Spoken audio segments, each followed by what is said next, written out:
federal government said yesterday that claims by some local researchers that they have developed a cure for COVID-19 have fallen flat in the face of scientific investigations. According to the government, of the 19 claims subjected to validation protocols by the Federal Ministry of Health, only 3 passed preliminary stages and worthy of further investigations. Major mobile telephone operators that are part of UNESCO's Global Education Coalition have offered free access to online educational content for students in all regions of the world affected by COVID-19-induced school closures. According to the coalition, the move was in furtherance of their plans to step up efforts to improved connectivity across the world. Federal government is currently contemplating on having morning and afternoon classes for students of primary, secondary and tertiary institutions. Disclosing this on Wednesday, the Minister of State for Education, Emeka Nwajuba, faulted social media reports that schools would reopen on the 8th of June. Earlier on, the Secretary to the Government of the Federation, Boss Mustafa, had hinted on guidelines for the reopening of schools.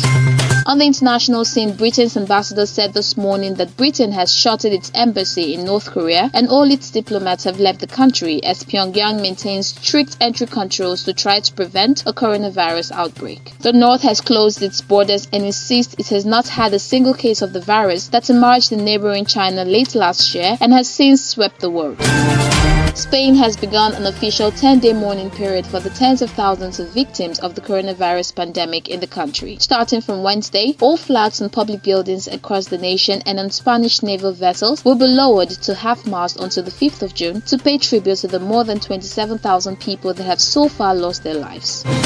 In business, as part of its effort to mitigate the impact of coronavirus on households, businesses, and regulated institutions, the Central Bank of Nigeria has reduced interest rates on its facilities through participating other financial institutions from 9% to 5% per annum for 1 year. CBN, in a circular by the Director of Financial Policy and Regulation Department, Kevin Amugo, and issued on Wednesday, the 27th of May in Abuja, also announced that CBN intervention facilities obtained through participating OFIs will be given a further 1-year moratorium on all principal repayments.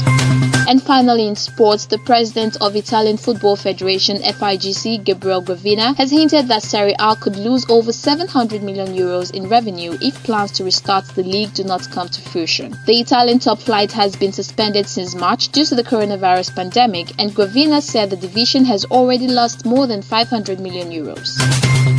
That's all for now on the news. Don't forget to like and subscribe to the YouTube channel. Leave a comment below and tell me what you think. Also, you can follow our social media platforms on Facebook, Twitter, and Instagram. I remain Evangel. Thanks for watching.